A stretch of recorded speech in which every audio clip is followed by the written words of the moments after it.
નમસ્કાર. ટ્રાઇબલ સ્ટુડિયોમાં આપનું સ્વાગત છે. હું છું મહેન વસાવા. આજે આપણે વાત કરશું સુરત જિલ્લાના માંગરોળ તાલુકાના મહુવેજ ગામની. મહુવેજ ગામ જે કોસંબાથી અંકલેશ્વર જતા ડાબી સાઈડના હાથની ભાગ સાઈડ આવે છે. તો આ મહુવેજ ગ્રામ પંચાયતના એક તળાવની વાત કરશું. મહુવેજ ગ્રામ પંચાયતની હદમાં આવેલ આ તળાવની અમારી મીડિયા ટીમે આજે મુલાકાત લીધી. આજે છે 24 ડિસેમ્બર 2025. તો આ તળાવની મુલાકાત લઈને ઘણી બધી વાતો અમારી સામે બહાર આવી.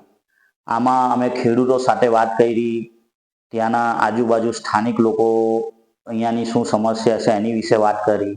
તો આખો જે પ્રશ્ન જે છે, તો આપણા દેશમાં જળશક્તિ મંત્રી CR પાટીલ સાહેબ, જે આજે એમને આટલી મોટી જવાબદારી આપણા લોકલાડીલા વડાપ્રધાન શ્રી નરેન્દ્ર મોદી સાહેબે આપી છે. તો એ પાટીલ સાહેબનો જે વિભાગ છે જળ શક્તિ, તો એની વિશે હું વાત કરીશ. તો આજે આ તળાવની મુલાકાતમાં ખાસ કરીને જે તળાવની ફરતે જે ખેડૂતો છે એ મોટાભાગના આદિવાસીઓ ખેડૂત છે. તો હવે આ તળાવ જે છે એનું હમણાં 10-15 દિવસમાં ખોદકામ શરૂઆત થવાની છે. તો એમાં એ ખેડૂતોને ડર છે કે ભાઈ અમારે અહીંયા જો પાછું ખોદકામ થશે, માટી ખોદીને તળાવમાંથી લઈ જશે, તો અમારે જો વરસાદમાં ધોવાણ થયું તો અમારા ખેતરો બધા નાશ પામશે. અને બીજી વસ્તુ એ જોયું કે તળાવ ઓલરેડી જમીનની સપાટીથી 25 ફૂટથી પણ વધારે ખોદ્યું છે. તો હવે આમાં સરપંચશ્રીની સાથે અમે ટેલિફોનિક એમના ઘરવાળા સાથે વાત કરી. તો એમણે કહ્યું ઠરાવ તલાટી પાસે છે, એટલે અમને ઠરાવની કોપી પણ આપવામાં નહીં આવી. તો આમાં ખાસ કરીને એક વાત બહાર આવી કે ખેડૂતોની જમીન ધોવાણમાં જઈ શકે છે ભવિષ્યમાં. બીજી વસ્તુ 25 ફૂટથી પણ વધારે ખોદી દીધું છે. તો આમાં કયા ઠરાવ પ્રમાણે આ લોકો ખોદવા માંગે છે? અને ખાસ કરીને આમાં એક વસ્તુ જોયું કે એક જ તળાવમાં 2 ઘટના બહાર આવી કે નાવડીઓ મોટાભાગે રેતી કાઢવા માટે નદીઓમાં મૂકવામાં આવે છે. તો એવી એક નહીં, 2 નહીં, 5 નાવડીઓ આ તળાવનું પાણી બહાર કાઢવા માટે ગોઠવવામાં આવી છે. અને લગભગ ગ્રામજનોનું એવું કહેવું છે કે 1 મહિનાથી પણ વધારે સમયથી આ અહીંયાથી પાણી કાઢવામાં આવે છે અને ખાડીના ભાગ વેતે એ વેસ્ટિંગ પાણી થાય છે. અને બીજી સાઈડ જેવું 1 મહિનાથી પાણીનો નિકાલ કરવામાં આવે છે તો અડધું તળાવ સુકાઈ ગયું છે. તો અડધું તળાવ સુકાઈ ગયું તો જ્યાંથી નાવડીના વાટે પાણી બહાર ફેંકવામાં આવે છે ખાડીમાં, તો એ તળાવનું પાણી જ્યાં અડધી જમીન સુકાઈ ગઈ છે ત્યાંના જ આદિવાસી ખેડૂત સાથે અમે વાત કરી. તો એ ભાઈ મજબૂર થઈને ત્યાં ખાડો ખોદીને ફરીથી પાણી ત્યાં આવે એવી પોતે જ JCBનો ખર્ચ કરીને ત્યાં સિંચાઈનું પાણી એના ખેતર સુધી પહોંચી શકે તો એ વ્યવસ્થામાં લાગેલા છે. એટલે એક બાજુ પાણી 5 નાવડીઓના થકી બહાર કાઢવામાં આવે છે મહુવેજ ના ગ્રામ પંચાયતના તળાવનું, અને બીજી સાઈડ પોતે જે ખેડૂતો જે છે વલખા મારે છે સિંચાઈના પાણી માટે, અને એને ખાડો ખોદવો પડે છે એ તળાવમાં જ.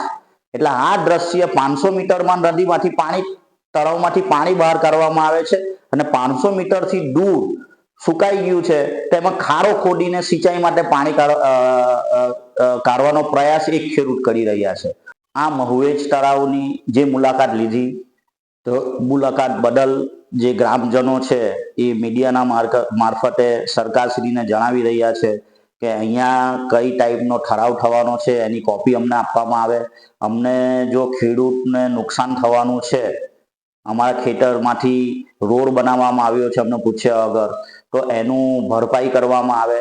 અને અમારું ખેતર છોડીને અહીંયા ખોદકામ કરવામાં આવે. જો સરકારશ્રીના ધારાધોરણ પ્રમાણે એના નિયમનું ઉલ્લંઘન કર્યા વગર જો અહીંયા માટી ખોદવામાં આવે તો અમને કોઈ પ્રશ્ન નથી, એવું ત્યાંના સ્થાનિક લોકોનું કહેવું હતું. તો આ તળાવની મુલાકાત લીધા પછી સરકારશ્રીને ગ્રામજનો માંગણી કરે છે કે આની નિસ્વાર્થે તપાસ થાય અને આમાં જો પણ ગેરરીતિ વર્તે તો તરત જ જે પણ આ ખોદકામ કરવાનું છે એની પર કાયદેસરની કાર્યવાહી થાય. અને શું નામ છે તમારું? કોનુભાઈ બજવા વસાવા. તો આ જે તળાવ ખોદાવાનું શરૂઆત થવાની છે અઠવાડિયા 10 દિવસમાં. 10 દિવસ, તો 5 દિવસમાં એમાં શરૂઆત તમારું કેટલી વીઘા જમીન છે? અમારી 4.5 વીઘા જમીન છે, હાલમાં બીજી બી છે 5.5 વીઘા, બીજું બી હાલમાં પડેલું છે. એ લોકો અંદર સાધન કાઢેલા એ લોકો વગર પૂછે. હા, તો એ તમારી જે અહીંયા જો તળાવનું ખોદકામ થશે તો તમારા ખેતરને શું નુકસાન થશે? બધું નુકસાન, બધું જ અંદર, બધું નુકસાન. કઈ ખેતર નહીં બચવાનું અમારે હાલમાં, ખેતર નહીં બચે. તો તમારી સરકારને શું માંગણી છે? હવે એ લોકો જો સમજે ખરું, માંગણી અમારી એ જ છે કે હવે અમે જમીન પર જીવતા છે તો પછી કાં જીવવાના, આવે જમીન નહીં રહેવાની તો પછી. હા, એટલે એમની એવી માંગણી છે કે અમારી જે જમીન છે, અમારા હકની જે જમીન છે, એની જો આજુબાજુ જો ખોદાશે તો એમને બી નુકસાન થશે. તો એ ભવિષ્યમાં જો એમણે ખેતી કરવી હશે તો ખેતી નહીં કરી શકશે. અને એ જે તળાવ અહીંયા ખોદાય છે એમાં એમનો કોઈ વિરોધ નથી. સરકારના નીતિ નિયમ પ્રમાણે જો ખોદાતું હોય તો એમનો કંઈ પ્રશ્ન નથી. પણ એમની જમીનને જો નુકસાન થવાનું હોય તો એ સરકાર અહીંયા માપણી કરે, એમને જમીનને નુકસાન નહીં કરે. તો એવી એમને મીડિયા સમક્ષ માંગણી કરી રહી છે. અને બીજું, તમે સરપંચને મળ્યા તો સરપંચ મહુવેજના સરપંચ એ લોકો એમ કહે છે કે એ મેલજીભાઈ સોમભાઈ વસાવા એમ કહે છે કે ભાઈ તમે મોટવાન મળો, મારી કઈ વાત નહીં. એટલે જે માટી ખોદે છે એમને મળો, એમને વાત એમને પૂછે કે મને નહીં મળો, કોને પૂછવાનું? હવે સરપંચ નું નામ શું છે? મેલજીભાઈ સોમભાઈ વસાવા. મેલજીભાઈ સોમભાઈ વસાવા સરપંચ છે. એમને બી એમણે રજૂઆત કરી તો એમણે કીધું કે જે બી આ માટીનું કામ મળ્યું છે ખોદવાનું, તો એમને મળવાનું કહ્યું. એ ડાયરેક્ટ એમને કોઈ મદદ કરી નહીં રહ્યા છે, એમનું આવું કેવું છે. તમે જોઈ શકો છો કે જે તળાવ છે, તળાવમાંથી માટી કાઢીને જે લેવલિંગ કરીને અહીંયાથી જે 10 ચક્કા, 12 ચક્કા, 16 ચક્કાના ટ્રકો જશે. એટલે અહીંયા જે માટી ખોદી ને બહાર જવા માટેનું આખો એમણે લેવલિંગ કરી દીધું છે. તો એક સાઈડ તળાવમાં પાણી દેખાઈ રહ્યું છે. આ જે તળાવ જે છે એક સાઈડ પાણી દેખાઈ રહ્યું છે અને એક સાઈડ તળાવમાંથી પાણી નથી દેખાતું. તો એના માટે કે ત્યાં સામેની સાઈડ મોટરો મોકલી છે અને અહીંયાથી બધું પાણી કાઢવામાં આવી રહ્યું છે. એટલે આ બાજુ અડધો ભાગ સુકાઈ ગયો છે. અને બીજું સામે તમને દેખાશે ને એક જેસીબી છે જે પોતાના શેરડીના ખેતરમાં પાણી પીવડાવવા માટે ત્યાં કૂવો ખોદી રહ્યો છે. કારણ કે જે બી આ જમીન ખોદવાના છે એ લોકોએ બધું પાણી આ તળાવમાંથી કાઢી મૂક્યું છે. અહીંયા જે એમની જે માંગણી છે કે જો અહીંયા ખોદકામ થશે માટીનું અમારા ખેતરના કિનારે, તો વરસાદમાં જે આજુબાજુનો વિસ્તાર છે એનું ધોવાણ થશે. તો તમે જોઈ શકો છો કે આ આખું લગભગ 25 થી 30 ફૂટ જેટલું ધોવાણ થઈ ગયું છે. એટલે એમનું એવું જ કહેવું છે કે જો અમારા ખેતરની આજુબાજુ થશે તો ચોમાસામાં આ પાણીને લીધે અમારા આખા ખેતરોનું ધોવાણ થઈ જશે. એટલે એમની માંગણી એવી છે કે અમારા ખેતરનું ધોવાણ નહીં થાય એના માટે એમના ખેતરની હદ છોડીને ખોદકામ ચાલુ થાય. આપણે તળાવ મહુવેજ તળાવના બીજા ભાગમાં આવ્યા છે. તો પાછળ નાવડીઓ મૂકી છે જે પાણી ઓછું કરવા માટે છે. તો આ બીજા એક ખેડૂત મિત્ર છે. તો શું નામ છે તમારું? મારું નામ છે સંજયભાઈ અંબુભાઈ વસાવા. હું ગામ ભરણનો છું અને મારી જમીન મહુવેજમાં છે, મારી મમ્મીની. એ મારો 188 વીઘાનું જે નંબરનું ખેતર છે. કેટલા વીઘા છે? એ 4.5 સાડા 5 વીઘા જેવું છે. તો એ તમારા ખેતર હવે કિનારા પર જ આવી ગયું છે, અમે જોયું. તો આ હવે જો ખોદકામ ચાલુ થશે તો તમારા ખેતરને નુકસાન થવાની સંભાવના છે, શું છે? હા, જે લોકો જો માટીકામ ખોદશે તો અમે એને ના પાડીએ છીએ કે અમારા ખેતરની તમે સાઈડ પરથી નહીં ખોદો માટી, નહીં તો પછી આવનારા સમયની અંદર મારું જે ખેતર છે એ ધોવાઈને બધું તળાવની અંદર ચાલ્યું જશે. એટલે તમારી માંગણી છે જો સરકારના નીતિ નિયમ પ્રમાણે ખોદતા હોય તો અમને વાંધો નથી, પણ અમારા ખેડૂતને ખેતીને નુકસાન નહીં થાય, અમારા ખેતરને નુકસાન નહીં થાય, એનું ધોવાણ નહીં થાય, એના માટે એ કાળજી રાખે જેને જે પણ ખોદકામ કરવાના હોય, એવી તમારી માંગણી? હા, અમારી એ જ માંગ છે. પાછળ જે નાવડીઓ મૂકી છે શેના માટે મૂકી? એ નાવડીઓ એટલા માટે મૂકી છે કે આગળનું પાણી આ ખારામાં આવે ને સુકાઈ જાય પછી અહીંયા એરા ખોદકામ ચાલુ કરવાના છે 10-15 દિવસ પછી.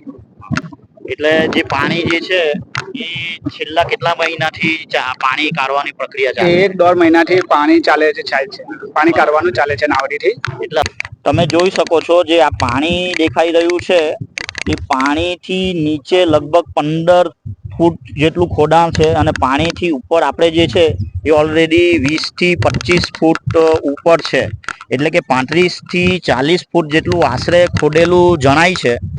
તો હવે સરકાર શ્રી જે કલેક્ટર મામલતદાર શ્રી જે આને જે ખોદકામની પરમિશન આપી છે, તો એ ઓલરેડી 35 થી 40 ફૂટ ખોદાયેલું છે. તો હવે કયા વિસ્તારમાં એ ખોદવા માંગે છે એ આવનાર સમય બતાવશે. અને તમારો જે ખેતર છે એમાંથી પણ રસ્તો જે માટી ખોદવા માટે બનાવી દીધો છે? હા સાહેબ, દોઢ મહિના પહેલા જે ખોદકામ ચાલુ કર્યું હતું એ લોકોએ, તો અમારી જે પડતર જમીન છે અમે અત્યારે ખેડતા નથી, તો એની અંદરથી એ લોકોએ ભરેલી માટીના ડેમ્ફરો અમને પૂછા મૂક્યા વગર કાઢ્યા છે.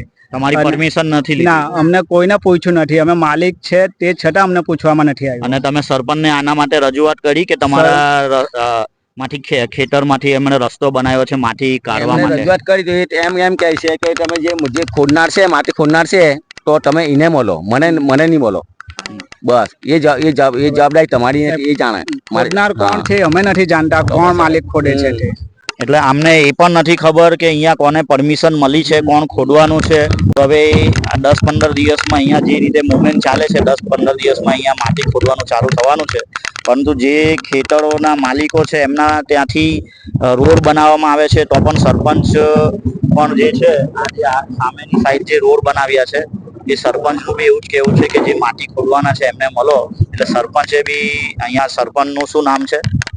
મેલજીભાઈ સોમાભાઈ વસાવા. મેલજીભાઈ સોમાભાઈ વસાવા, એમના ઘરવાળા સીતાબેન મેલજીભાઈ વસાવા સરપંચ છે. એટલે એમનું બી એવું કહેવું છે કે જે ખોદવાના હોય એમની સાથે જ વાતચીત કરો. એટલે પંચાયતના સરપંચ જે છે અહીંયાના, તો એમને પણ નથી ખબર કે અહીંયા રોડ બધાના ખેતરોમાંથી બની ગયા છે ને ટૂંક સમયમાં ખોદવાનું ચાલુ થવાનું છે. તમે જે આ નાવડી જોઈ શકો છો, એ નાવડીના વાટે જેટલું બી પાણી જે છે 1.5 મહિનાથી એ લોકો ખાલી કરી રહ્યા છે. અડધું તળાવ તો ખાલી કરી દીધું છે. એટલે એ જે પાણી છે 1.5 મહિનાથી તમે જોઈ શકો છો, 1, 2, 3, 4 પાઇપ અને 1, 2, 3, 4, 5 નાવડી લગાવીને અહીંયાથી પાણી કાઢી રહ્યા છે. અને એ જે પાણી જે છે એ અહીંયા આ ખાડી વાટે એનો નિકાલ કરે છે. એટલે જેવું તળાવમાંથી પાણી પૂરું થાય એટલે પાછું खोदवानो चालू थसे। नावड़ी वाले भैया है, क्या नाम है आपका? आपका क्या नाम है? सामुद्दीन शेख। हाँ, सामुद्दीन शेख। हाँ, सामुद्दीन शेख। सामुद्दीन शेख जी जो है ये नावड़ी लगा के पानी निकाल रहे हैं। तो कामगार है। अच्छा, काम कर रहे हैं। हाँ। ठीक है, ठीक है। और वहाँ जेसीबी लगा रहे हैं सब। આપણે જોયું કે આ નાવડી મારફતે પાણીને વેસ્ટ કરીને ગટરમાં જે બી ખાડી છે ત્યાં લઈ જવા આવે છે, તો એની અસર એ થાય છે કે જે 1.5 મહિનાથી પાણી કાઢે છે તો અહીંયા આખું તળાવ સૂકું થઈ ગયું છે। હવે સૂકું તળાવ થઈ ગયું છે તો અહીંયાના જ ખેડૂતને પોતાના ખેતરમાં પાણી લેવા માટે અહીંયા મોટર મૂકી છે અને એ આ જેસીબીના લગભગ લાખો રૂપિયાનો ખર્ચો કરી અહીંયા ખાડો ખોદી રહ્યો છે અને એ તળાવનું પાણી અહીંયા એ લોકો ખેતરમાં વાપરશે। તો મારે એ કેવું છે, પાટીલ સાહેબ જળમંત્રી છે પૂરા ભારત દેશના, તો એમને કેવું છે કે આજે તળાવો અને એને પાણી એમાં સંગ્રહાલય થાય અને ખેતર માટે કામ આવે, તો એ બધી યોજનાઓ કરી રહ્યા છે। તો આ તમે સામે જ જોઈ રહ્યો છો કે માટી ખોદવા માટે નાવડી મૂકીને એક સાઈડથી પાણી બહાર કાઢવામાં આવે છે અને આ ખેડૂતોને નુકસાન થઈ રહ્યું છે। તો લાખો રૂપિયા બગાડીને એ જ તળાવમાંથી પાણી કાઢવા માટે એ લોકો ખાડો ખોદી ને અહીંયા તળાવનું જ પાણી અહીંયા લાવી ને પછી એ ખેતરમાં પોતાની સિંચાઈ કરી રહ્યા છે। તો આ કેવી યોજના એ પણ કલેક્ટર શ્રી અને સરકારે જોવું કે એક બાજુ માટી ખોદવા માટે નાવડીઓ મૂકીને પાણી તળાવમાંથી બહાર કાઢવામાં આવી રહ્યા છે અને બીજી બાજુ એ જ ગામના એ જ તળાવના કિનારે જે ખેડૂત છે તે પાણી કાઢવા માટે લાખો રૂપિયાનો ખર્ચો કરી અને આ મશીનરી તમારી સામે જોઈ શકો છો, ખાડો ખોદીને અહીંયા પાણી સંગ્રહ કરીને પોતાની ખેતી કરીને પોતાનું ઘરનું ગુજરાન કરી રહ્યા છે।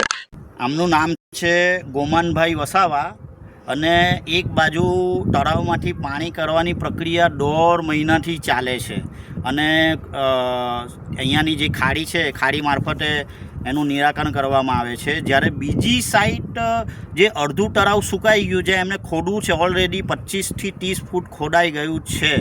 તો એ વિસ્તારમાં ખોદવા માટે જે પાણી કાઢી રહ્યા છે, તો હવે એ તળાવમાં પાણી અડધું સુકાઈ ગયું છે. તો ત્યાં આમના ખેતરમાં પાણી જવા માટે એમના પડોશી ખેડૂતોએ JCB મૂકી અને ખાડો ખોદી રહ્યા છે, જેથી તળાવનું પાણી એમને ત્યાં આવે ને એમની ખેતી સિંચાઈ કરે.